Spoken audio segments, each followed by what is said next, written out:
যুক্তরাষ্ট্রের বিরুদ্ধে যুদ্ধে কি সত্যি ৬,০০০ আত্মঘাতী ড্রোন ব্যবহার করেছে ইরান? এজন্যই কি মধ্যপ্রাচ্যে থাকা মার্কিনীদের সামরিক ঘাঁটিগুলোর বেহাল দশা করতে সফল হয়েছে তেহরান? যদিও পারস্য উপসাগরীয় অঞ্চলে নিয়োজিত মার্কিন কেন্দ্রীয় কমান্ডের দাবি, সাম্প্রতিক যুদ্ধের মাধ্যমে ইরানের ক্ষেপণাস্ত্র সক্ষমতাকে ধ্বংস করতে সফল হয়েছে যুক্তরাষ্ট্র। কিন্তু ইরান আসলে কি বলছে? তবে পুনরায় যুদ্ধ শুরু হলে শত্রুদের উচিত শিক্ষা দেওয়ার হুঁশিয়ারি দিয়েছে তেহরান। প্রশ্ন হলো, সামরিক সক্ষমতায় কি তাহলে ঘুরে দাঁড়িয়েছে ইরান?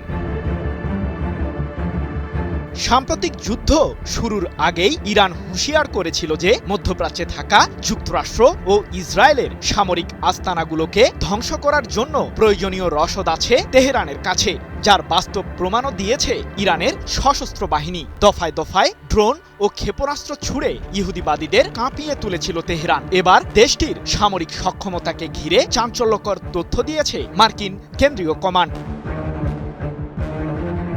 আঞ্চলিক মিত্রদের সহযোগিতায় সাম্প্রতিক যুদ্ধে ইরানের ক্ষেপণাস্ত্র প্রতিহত করেছে মার্কিন কেন্দ্রীয় কমান্ড। এমনটি জানিয়ে যুক্তরাষ্ট্রের এই বাহিনীর প্রধান অ্যাডমিরাল ব্র্যাড কুপার বলেছেন, আমাদের সামরিক স্থাপনাগুলোকে লক্ষ্য করে ইরান কমপক্ষে ৬,০০০ আত্মঘাতী ড্রোন ও ১৫০০-এরও বেশি ব্যালিস্টিক মিসাইল ছুড়েছিল, যেগুলোকে প্রতিহত করা হয়েছে। যদিও আমাদের পাল্টা প্রতিক্রিয়ায় ৪ দশকেরও বেশি সময় ধরে গড়া ইরানের সামরিক কাঠামো ভেঙে গেছে। ১৮ মে এক প্রতিবেদনে বিষয়টি নিশ্চিত করেছে ইসরায়েল ভিত্তিক সংবাদ মাধ্যম দ্য জেরুজালেম পোস্ট। কিন্তু প্রশ্ন হলো, ইরানের সামরিক সক্ষমতা কি আসলেই ভেঙে পড়েছে? ইরানের কাছে থাকা ৪৪০ কেজি ওজনের সমৃদ্ধ ইউরেনিয়ামকে চুরি করার চক্রান্তই চালাচ্ছে যুক্তরাষ্ট্র ও ইসরায়েল। তাই তো ইসরায়েলের প্রধানমন্ত্রী বেনিয়ামিন নেতানিয়াহু সম্প্রতি বলেছেন, ইরানের বিরুদ্ধে আমাদের যুদ্ধ এখনো শেষ হয়নি। দেশটির সমৃদ্ধ ইউরেনিয়ামগুলোকে উদ্ধার করবে ইসরায়েলি বাহিনী।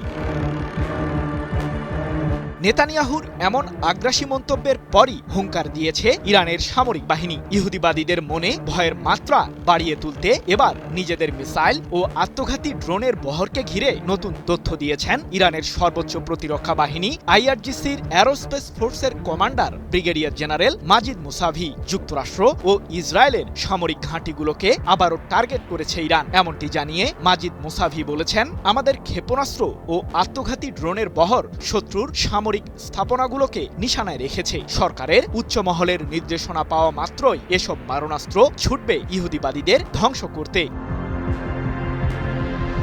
এদিকে ইরানের নৌবাহিনীর কমান্ডার রিয়ার অ্যাডমিরাল শাহরাম ইরানি সম্প্রতি বলেছেন, খুব শীঘ্রই আমাদের এমন একটি অস্ত্র শত্রুদের ঘায়েল করবে যাকে ঘিরে তারা গভীরভাবেই ভয় পায়, আর সেই অস্ত্রটি তাদের পাশেই মোতায়েন রয়েছে। আমি ভরসা রাখি হিরন স্মার্ট ওয়াটার পিউরিফায়ারে।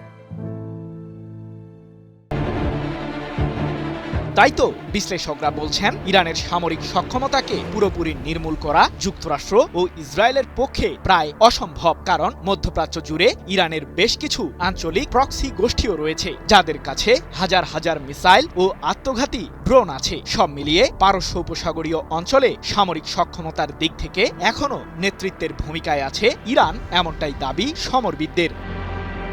সৃজন মাহমুদ, নিউজ 24।